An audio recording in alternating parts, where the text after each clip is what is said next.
Political reporter Emily No caught up with Adams in an after-hours exclusive. From her exclusive sit-down interview. In this exclusive report, Emily. This has been a contentious incumbent-on-incumbent primary with a dark horse challenger, and their frustration, the devastation is palpable here, but there's also a steely determination. Good evening, Errol. I spent several hours at the Board of Elections depot in Brooklyn, that's in Sunset Park, stopped also by the Manhattan location. And he's been trying to cast himself as common sense and his Democratic rival as the extremist one, and here he is scrubbing all the extremist language from his campaign website.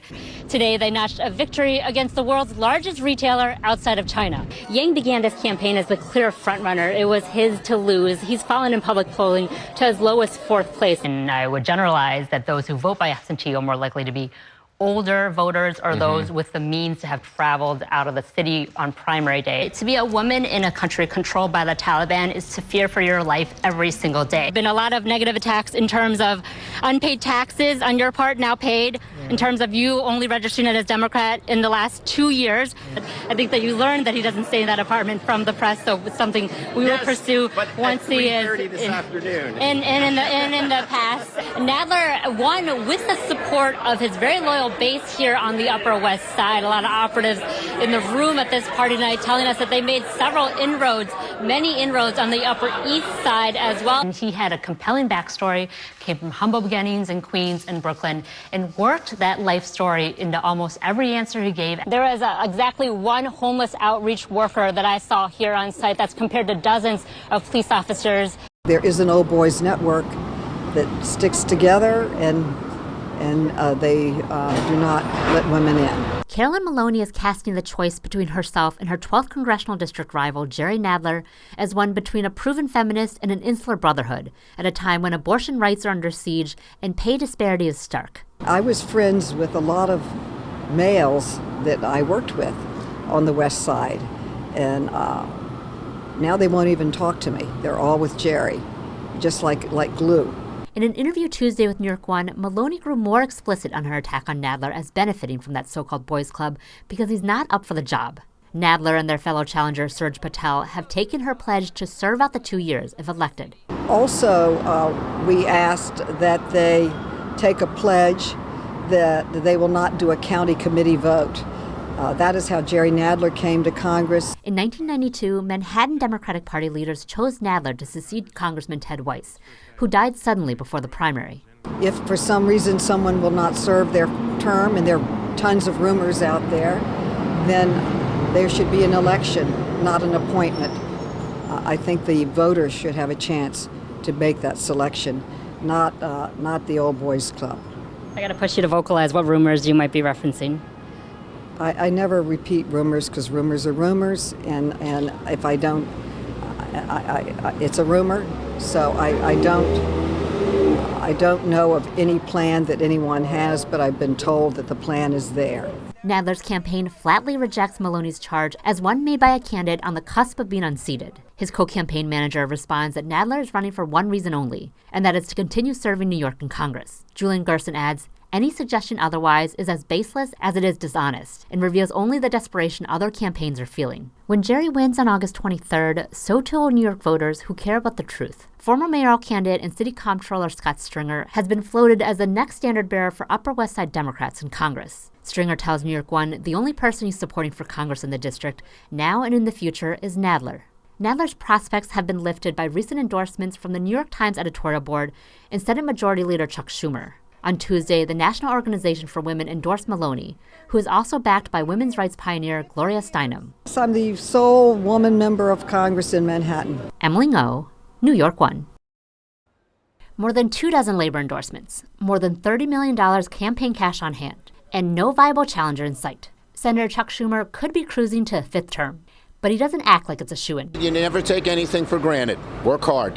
Recent days have found the senior senator in upstate Lockport with auto workers, in Albany at the Nanotech Center. New York is ready to power the future of America's chip industry. In Times Square with deliveristas, and in the Bronx with fire victims. I still think almost every hour of the coffins at the funeral that were brought in.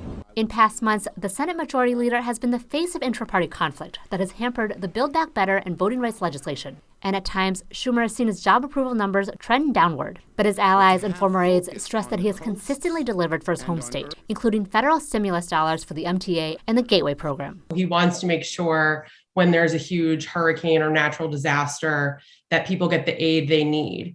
And during this pandemic, he has been fighting for both shots in the arm, but also shots in people's pockets. Schumer told New York One that he doesn't often think about his re-election bid. And I care about this job, I care about New York, and I love doing what I can to help. So I don't think I've run around any more this year than any other year. Congresswoman Alexandria Ocasio-Cortez had been floated as a Schumer challenger. But her spokeswoman tells New York One she has filed for re-election and is ruling out seeking a seat. A source close to Schumer says that his next finance report will show he has $35 million in his campaign coffers. If he wins this November, Schumer will be 78 years old at the end of his next term. Asked if he'd retire then, he told New York One, "Let me get re-elected and keep working for New York, and we'll see what happens after that." Those who know Schumer best repeatedly return to his industriousness as key to his political career. He's constantly working. So first of all, he's out talking to people in New York and riding his bike and holding his press conferences. But he's in between, he is on the phone, his flip phone. Though none have come even close to matching his fundraising, Schumer does have challengers,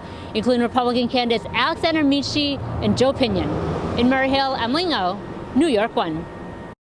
All of the candidates in the Democratic primary for New York's 3rd congressional district say they're staying in the race whatever the new boundaries look like. Alessandra Biaggi was the last among them to do so.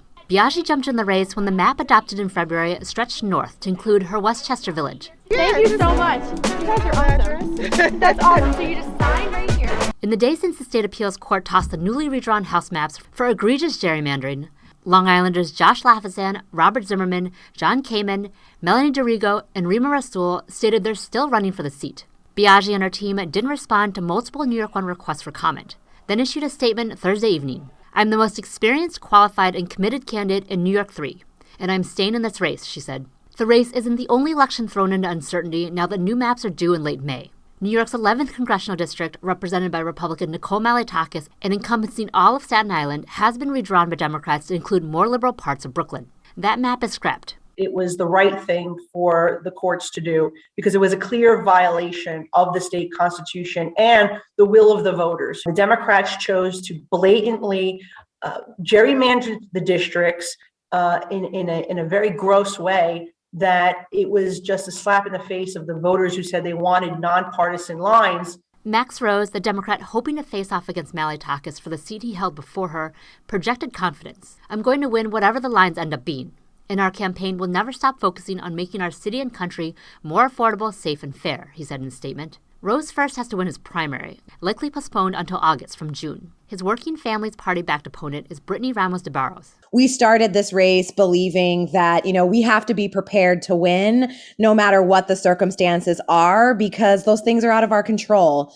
And that's why we started early. That's why we've always had a very outreach and community engagement heavy campaign. The likely to be reshuffled primary election calendar could mean more chaos for the 3rd district, currently represented by Democrat Tom Suozzi, who is vacating the seat to run for governor. If the gubernatorial primary is in June and the congressional one in August, he could be a candidate for both. Suozzi and his campaign did not return New York One's request for comment on his plans. Emily Ngo, New York One. I see Emily on here tonight. I feel like my life is going in circles. I was back in Cleveland. Everywhere I turned at the convention 2016, Emily was there bothering me with questions. I've never seen a more zealous reporter in my life.